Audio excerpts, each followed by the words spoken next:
Hello, I'm Javier with Nicoletta Stable, and today we're here with Patricia. We're gonna be trying a couple wines from our wine list today. We'll be launching these wines on Friday, and then so we're featuring Piedmont as our wine region for the next 3 months for fall. A little more bolder wines, nice for the weather. All the foods that we're bringing out with mushrooms, squash, truffles, and all of that. That goes really well with this. But I'll let Patricia explain a little bit more about the wines, and we'll be trying some as well. Thank you, Javier. I like to start with Travaglini Gattinara.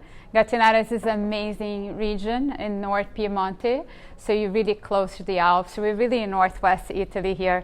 This is an amazing area. If you just really like to eat and drink wine, it's fantastic. From truffles, as Javier alluded to, mushrooms in general, to veal, beef, this is our special wines to go with it. Both of the wines are made from Nebbiolo grape. And that's also what Barolo is made from. And this is a very special varietal that has a very high acidity level, a high tannin structure. So generally speaking, in the best vintages, these are very age-worthy wines that really can give you an amazing amount of expressions and variety for each of the specific villages that they're in. Gattinara is a very prominent area now because of climate change. As things warms up, the climate warms up, producers are moving up north a little bit more to benefit from the cool climate viticulture of the area. The Travaglini family has been in the area since the 1920s, and they are really a foundation for Gattinara. This area used to be more famous than Barolo, but back in history, because of phylloxera and also massive frost in the early part of the 19th century, a lot of the producers moved out of the area. So this is really in a regional area for Nebbiolo. You can see here, this is the amazing 16 vintage. So Javier in very good position here to start. And the bottle, you must be wondering what's the special bottle. In the 50s, Clemente Travaglini had a fantastic vintage in Gattinara. And as a celebration, because the wines were unfiltered, we had different techniques back in the day for winemaking. The wine always had a little bit of sediment. So he created a vessel that worked as a decanter as well for the wine. The 16 has a beautiful profile, incredible structure, will go a very long way. If you want to drink it now, it's fantastic with food. But if you want to age it a little bit more, absolutely is a vintage that you can age for probably another 10 years and you won't be disappointed, or even more, depending on how you like your wines. Perfect. Yeah, and we'll probably have this wine for a long time. So, looking forward to see how it ages and, trying the different vintages. And this has always been a fun wine for us. And, we're glad to have a chance to try it and to see, what the main difference between that and a Barbaresco are. That's because I think that's a lot of the questions that we get, is what's the difference between the Gattinara and the Barbaresco or a Barolo, right? So maybe if you can elaborate a little bit on that. Absolutely. So the difference, the main difference is actually the areas. These are different villages within the Piemonte region. That's why you have, Barolo has, for instance, 11 communes that have different names, including Barolo is one of the names, but they're very specific areas for the production. So Barolo can only come from these communes. Barbaresco comes from Barbaresco, and there are special communes as well within Barbaresco, and Gattinara from the area of Gattinara, and that's why they are different.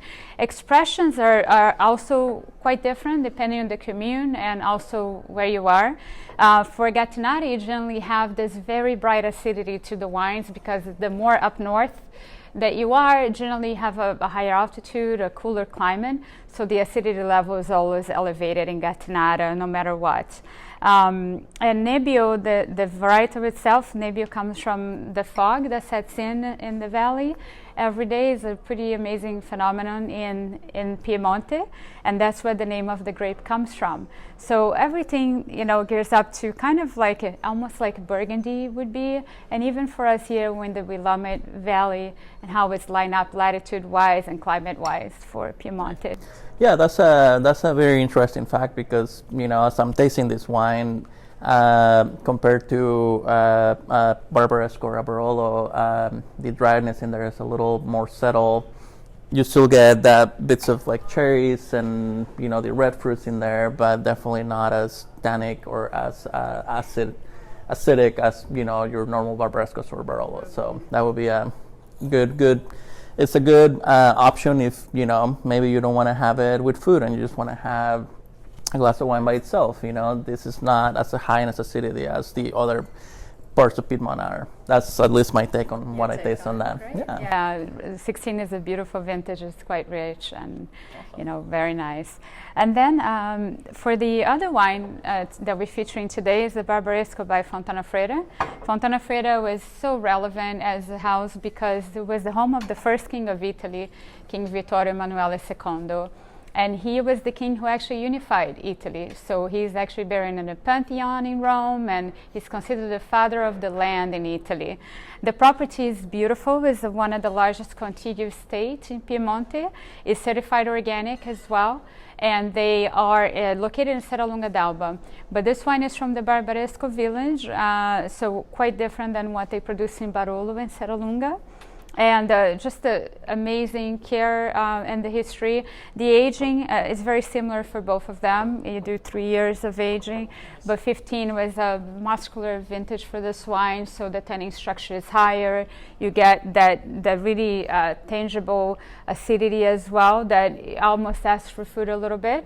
And Javier, I think you're showcasing this by the glass starting this week. So it would be a great wine for you to try if you don't want to commit to a full bottle, but just get an idea about what the wines are. Yeah, and the one thing that we try to do with this wine list for fall and winter is, we want to feature wines that have a lot more history, wines that are very special, and even if we're doing a glass or a bottle, you have the opportunity to try all this history on these wines, and it was a fun experience to trying all the Barbarescos and all the Barolos and exploring about the history of the first king of Italy and all of that. So it's a fun experience, and I think we will be very successful with this as a by the glass pour, and we can wait for everybody to try them and start serving them on Friday. Salute. Salute.